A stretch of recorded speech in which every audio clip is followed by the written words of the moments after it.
భగవంతుడు నాకు విద్యనిస్తే ఇవాళ కలెక్టర్ అయ్యా.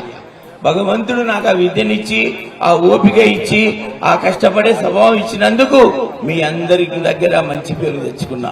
మరి మీ అందరి దగ్గర మంచి పేరు తెచ్చుకున్నందుకు ఇవాళ దేశంలోనే ఉత్తమ కలెక్టర్ గా నన్ను ప్రభుత్వం గుర్తించింది.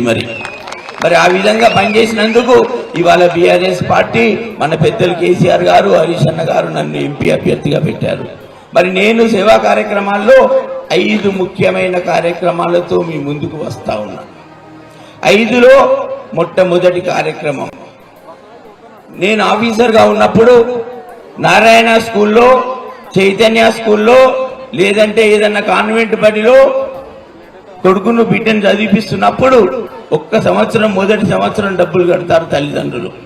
2వ సంవత్సరం 50,000, 70,000 ఫీజు కట్టాలంటే పాపం నిరుపేద తల్లిదండ్రులకు బిడ్డను చదివియాలంటే, కొడుకును చదివియాలంటే ఆ 50,000-70,000 కూడా గవర్నమెంట్ ఫీజు, కాలేజీ ఫీజు కట్టడం ఇబ్బంది.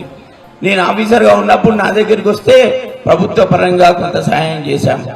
మరి నేను ఒక విద్యావేత్తనై ఉండి, ఉమ్మడి కుటుంబం ఆస్తి కలిగి ఉండి, మరి నేను సేవా కార్యక్రమాలు చేయాలి, మీతో ఓటు వేయించుకున్నాక రుణం తీర్చుకోవాల్సిన బాధ్యత నా మీద ఉంది. కాబట్టి ఈ ట్రస్ట్ ద్వారా నిరుపేద కుటుంబాలకు, మెదక్ పార్లమెంట్ నియోజకవర్గంలో ప్రతి ఒక్కరికి కూడా నిరుపేద కుటుంబాలకు విద్య కొరకు ఫీజులు కడతానని చెప్పి మీ అందరికి కూడా శిరస్సు వంచి నమస్కరిస్తా ఉన్నా. మెదక్ ఎంపీగా వెంకట్రామరెడ్డిని గెలిపిద్దాం, ప్రశ్నించే గొంతును పార్లమెంట్ కు పంపిద్దాం.